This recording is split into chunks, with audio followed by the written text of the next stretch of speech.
আজকে আমরা আবারও একটা ট্রেডিং সেশন দেখলাম যে মার্কেটের মধ্যে ভালো কারেকশানে ট্রেডিং হয়েছে।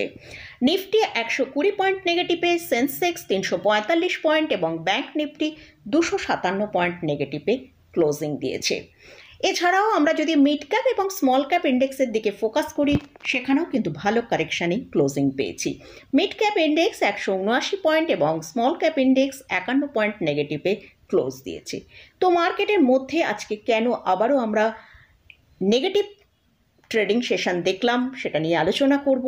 এর সাথে সাথেই আগামীকাল নিফটি ব্যাংক নিফটি কীরকম ট্রেড করবে সেটা নিয়েও আলোচনা করব। এছাড়াও আজকের ভিডিওয়ে দুটো স্টক নিয়ে আলোচনা করব, যে স্টকগুলো আপনারা আলোচনা করার জন্য রিকোয়েস্ট করেছেন। চলুন তাহলে ভিডিওটা শুরু করা যাক। ভিডিও শুরু করার আগে বলি, চ্যানেলে যদি ফার্স্ট টাইম ভিজিট করে থাকেন অবশ্যই চ্যানেলটা সাবস্ক্রাইব করে নেবেন।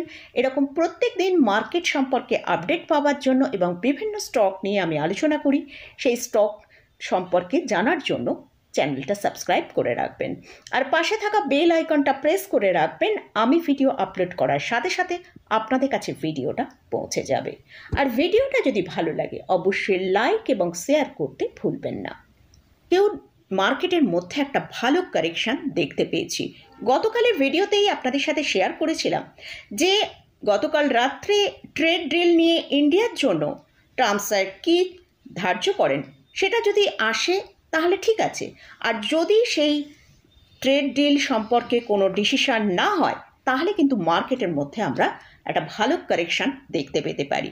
তো গতকাল রাত্রে ট্রেড ডিল নিয়ে কোনো ডিসিশন হয়নি, তাই কিন্তু আজকে মার্কেটের মধ্যে এতটা কারেকশান আমরা দেখতে পেলাম।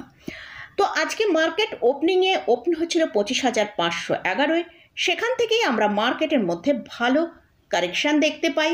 একটা সার্ফ সেলিং নিফটির মধ্যে আসে। নিফটি নিচের দিকে যে লোটা তৈরি করেছিল 25,340, সেখান থেকে আমরা ক্লোজিং টাইমে ক্লোজ পেয়েছি 25,355, আর আজকে হাই যেটা তৈরি করেছিল সেটা হচ্ছে 25,524। তো মার্কেটের মধ্যে আজকে আমাদের যে মেইন দুটো ইভেন্ট ছিল, একটা হচ্ছে ট্রেড ডিলের ডিসিশন, আর আরও একটা হচ্ছে যেটা হচ্ছে টিসিএসের Q1 রেজাল্ট। মার্কেট আওয়ার্সের মধ্যে আসেনি টিসিএসের Q1 রেজাল্ট, তাই কিন্তু আমরা আজকে মার্কেটের মধ্যে গতকাল রাত্রে ট্রেড ডিলের ডিসিশন আসেনি, তার এফেক্টে আমরা দেখলাম আজকে সারাদিনই মার্কেটের মধ্যে একটা ভালো সেলিং এসেছে এবং টিসিএসের রেজাল্ট মার্কেট আওয়ার্সের পরে এসেছে। তো টিসিএসের রেজাল্ট নিয়ে আলোচনা করব। তো তার আগে আলোচনা করব আজকে যে মার্কেটের মধ্যে এতটা সেলিং হয়েছে, তো সেক্ষেত্রে কিন্তু আমরা দেখেছি নিফটি তার যে স্ট্রং সাপোর্ট লেভেলটা আছে 25,300, সেই সাপোর্ট লেভেলটাকে আজকে মেনটেন করেছে। এছাড়াও লাস্ট ফ্রাইডেতে আমরা দেখেছিলাম নিফটির মধ্যে একটা লো তৈরি হয়েছিল 25,331, সেখানেও কিন্তু আজকে একটা সাপোর্ট নিয়েছে। অর্থাৎ আজকে মার্কেটে আমরা যে লোটা দেখেছি 25,340। তো আগামীকাল নিফটি ব্যাংক নিফটি কীরকম ট্রেড করবে সেটা নিয়ে আগে আলোচনা করে নেব, তারপর টিসিএস এর রেজাল্ট নিয়ে আলোচনা করছি। এখন নিফটির জন্য যেটা স্ট্রং সাপোর্ট সেটা হচ্ছে 25,300 থেকে 25,330। যদি আগামীকাল দেখি এই লেভেলের নিচে নিফটি ট্রেড করতে শুরু করেছে তাহলে কিন্তু নিফটির মধ্যে একটা ভালো সেলিং আসার সম্ভাবনা আছে, যেটা নিচের দিকে নিফটি 25,150 থেকে 25,250 এই লেভেলের কাছে চলে আসতে পারে। আর যদি মার্কেটের টিসিএসের রেজাল্ট ভালো মনে হয়, যেমন টিসিএসের যে রেজাল্ট এসছে মোটামুটি রেজাল্ট এসছে, কিন্তু ওদের যে গাইডেন্সটা আছে সেটা যদি ভালো মার্কেটের জন্য মনে হয় সেক্ষেত্রে হয়তো মার্কেটে একটা ভালো র্যালি আসতে পারে।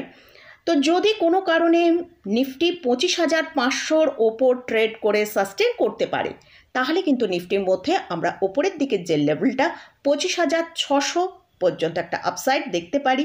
আর যদি নিফটি 25,610 ওপর ট্রেড করে সাস্টেন করতে পারে 30 মিনিটস, তাহলে কিন্তু নিফটির মধ্যে আমরা ভালো একটা আপসাইড দেখতে পারি, যেটা ওপরের দিকে 25,650 থেকে 25,700 এই লেভেলের কাছে নিফটি পৌঁছাতে পারে। তো এটা গেল নিফটি নিয়ে আলোচনা করলাম। এবারে আসছি ব্যাংক নিফটি।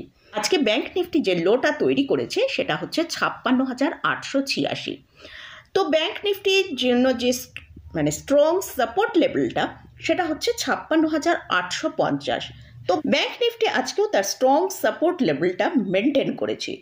যদি আগামীকাল আমরা দেখি যে ব্যাংক নিফটি 56,850-এর নিচে ট্রেড করতে শুরু করে, তাহলে কিন্তু ব্যাংক নিফটির মধ্যে একটা ভালো সেলিং আসার সম্ভাবনা আছে, যেটা নিচের দিকে 56,600 থেকে 56,500 এই পর্যন্ত নিচের দিকে আসতে পারে। আর যদি ওপরের দিকে ব্যাংক নিফটি 57,380-এর ওপর ট্রেড করে 30 মিনিট সাস্টেন করতে পারে, তাহলে ব্যাংক নিফটির মধ্যে একটা ভালো আপসাইড দেখতে পারি, যেটা ওপরের দিকে 57,450 থেকে 57,500 পর্যন্ত। তো মোটামুটি এটা গেল নিফটি এবং ব্যাংক নিফটি নিয়ে আলোচনা করলাম। এবারে টিসিএস এর রেজাল্ট কীরকম এসেছে সেটা নিয়ে আলোচনা করব।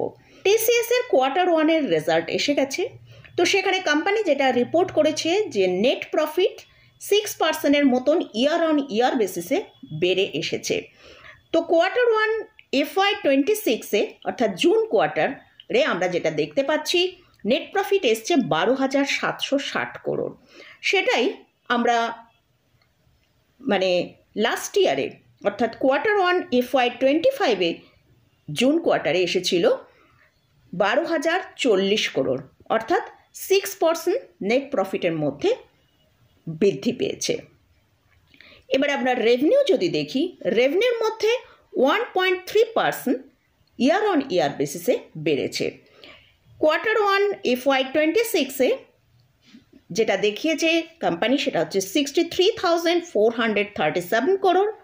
সেটাই আমরা যদি কম্পেয়ার করি প্রিভিয়াস ফাইন্যান্সিয়াল ইয়ারের সাথে, অর্থাৎ Q1 FY25-এ এসেছিল 62,613 করোড়, অর্থাৎ সেখানে আমরা দেখতে পাচ্ছি 1.3% রেভিনিউ বেড়ে এসেছে।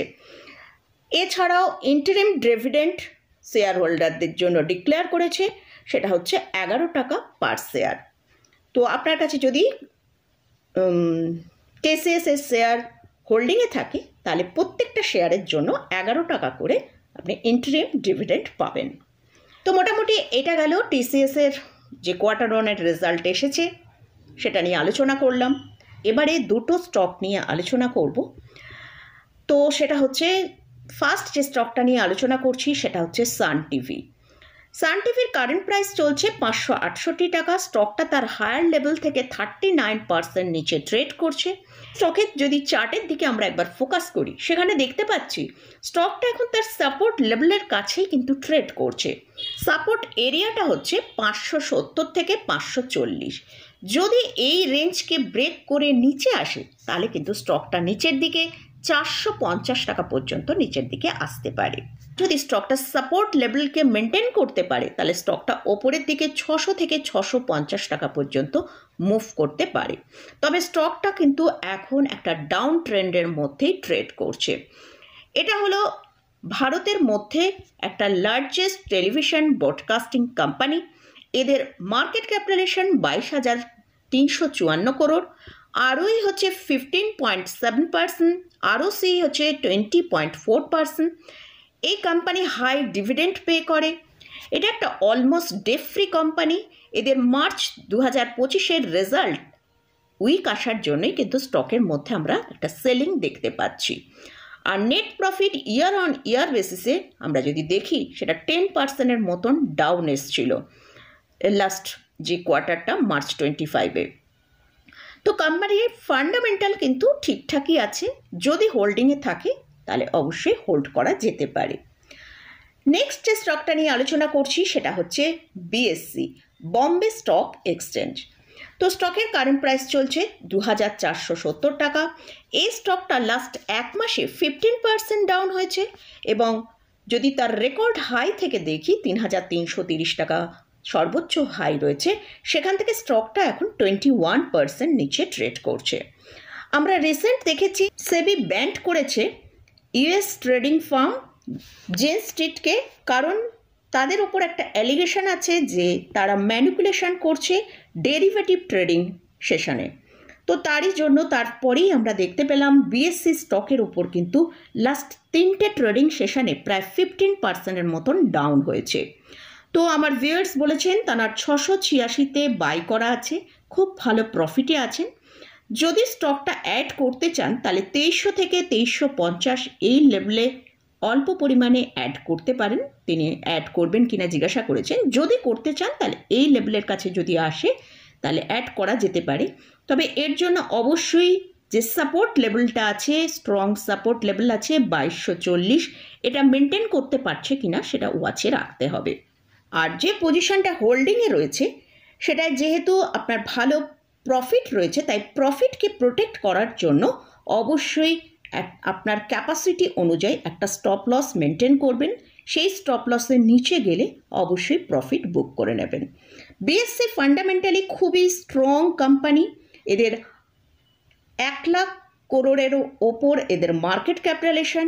এটা একটা লার্জ ক্যাপ স্টক, ছাড়াও এটা একটা ডেট ফ্রি কোম্পানি। এদের আরোই হচ্ছে 34.1%-এর ওপরে। আর লাস্ট 5 ইয়ার্সের এদের প্রফিট গ্রোথ 64.1% CAGR। কখনো কখনো নিউজ ভিত্তিতে হয়তো কোম্পানির মধ্যে আমরা একটা ভালো ডিপ দেখি এবং স্টক হয়তো একটা কনসোলিডেশন ফেজের মধ্যে থাকতে পারে। তবে অবশ্যই যদি আপনি আপনার প্রফিটকে প্রোটেক্ট করতে চান তাহলে অবশ্যই স্ট্রিক্টলি স্টপ লস ফলো করে আপনি হোল্ড করতে পারেন। তো এইসব স্টক এবং ইন্ডেক্স নিয়ে আলোচনা করলাম। এসব স্টকে বা ইন্ডেক্সে কোথাও কোনো বাই রেকমেন্ডেশন নেই। যদি স্টক বা ইন্ডেক্স কোথাও কোনো পজিশন নিতে চান, বাই বা সেল করতে চান, তার আগে ভালো করে চার্ট অ্যানালিসিস করে নিয়ে তারপরে পজিশন নেবেন। তো আমি এডুকেশনাল পারপাসেই এই ভিডিওগুলো আপনাদের সাথে শেয়ার করি। তো মোটামুটি আজকের মতন ভিডিওটা এখানেই শেষ করছি। ভিডিওটা যদি ভালো লাগে অবশ্যই লাইক করবেন, শেয়ার করবেন, সাবস্ক্রাইব করবেন। ধন্যবাদ।